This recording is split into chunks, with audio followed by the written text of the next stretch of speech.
up, guys? This is Chris. I'm going to talk to you guys really shortly about changing my meal frequency, okay? So, 20 weeks out, these are my macros right here for low days, okay? 270 protein, 340 carbs, 90 fat. I was eating 5 meals, and I was spacing them out about, approximately 4 hours apart, okay? So, now I'm 6 weeks out. My normal days now are 270 protein, 210 carbs, fat 64, and I changed my meals to 4 now instead of 5, and I'm spacing them out about 5 hours apart now. So I want to talk to you guys a little bit about meal frequency, okay? As you can see right here, I had more metabolic capacity right here, okay? 340 grams of carbs, that's not too bad. And, I was feeling very full. I had a lot of energy, and it was easy to spread out through 5 meals. And it was easy to eat it every 4 hours, okay? But as prep goes on, you obviously hit plateaus in weight loss, and you have to start slashing from carbs, right? And fats too, as you can see. But over the course of 14 weeks, that's what my numbers have dwelled down to, okay? So 210 grams of carbs is starting to get low, all right? So what I decided is, why not make my meals bigger, okay? So I can stay fuller. I can plan bigger meals around my, pre-workout and post-workouts, and I'll have more energy in the gym, okay? So that's exactly what I did, okay? I just changed to 4 meals and started spreading out a little bit more just because the way my schedule is. But, it's just like a tip for you guys to understand if you guys are going through prep or you guys are going through a fat loss phase and your guys' metabolic capacities, going down, and, just switch your meal frequency from, 1 meal. It'll make that much of a difference, trust me, okay? Like, my protein meals are larger now. My carb meals are a little bit more larger, so, I fill out a little bit on my high carb days too, and I just have more energy for my training sessions, okay? And, we have 6 weeks to go, so I think this is going to be, a really good modification that I made, and we'll see where it takes us, okay? Peace. What's going on, everybody? So we got week 16 contest prep wrap-up road to Tampa Bay. I hope you guys enjoyed that quick little video about changing meal frequency.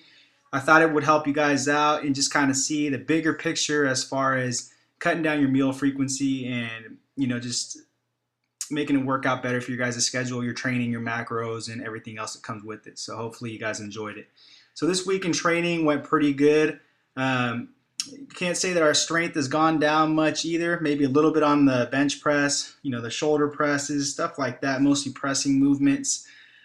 This week I had to be a little more conservative on the bench just because, this is Chris, by the way, but I have this little nagging little injury right here on my pec, and it's just bugging me this past week. So I had to go really close grip on the bench press. I had to really make sure I was driving it up with my chest, and it's just a nagging little injury. So later in this week, I had a massage coming up to see if I could get that area worked on and get it rubbed out.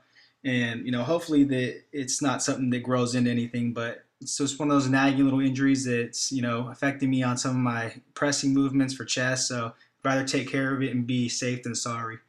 Right here, we switched back to some max effort squats this week. I tested it out a little bit. I could have went for 405. I should have went for 405 because that felt pretty good. I think that was 385, and it felt pretty easy. So, strength hasn't gone down too much on the squatting and deadlifting, I wouldn't say.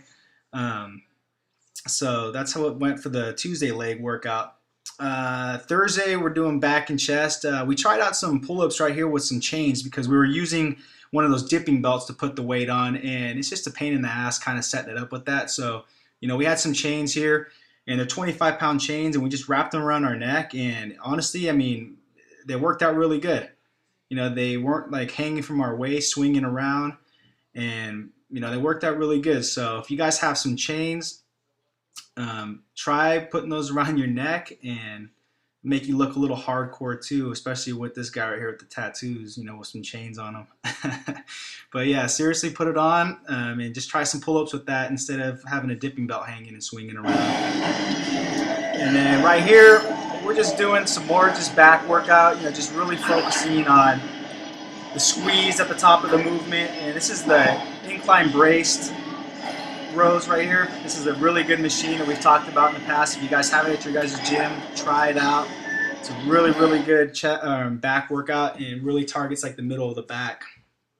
And then just finishing up our Thursday workout, the chest and back with some hammer strength presses right here. Got some dumbbell flies right here for Eric. And then this movement right here, we continue just to try to strengthen up our thoracic extensors in our thoracic area, just because I feel like it's just one of our weak points when it comes to finishing off the deadlift on the lockout portion. And like I said before, I've gotten a little injury off of it. So I think one of the reasons was because just not being strong enough in that area to hold the load that I was trying to do. So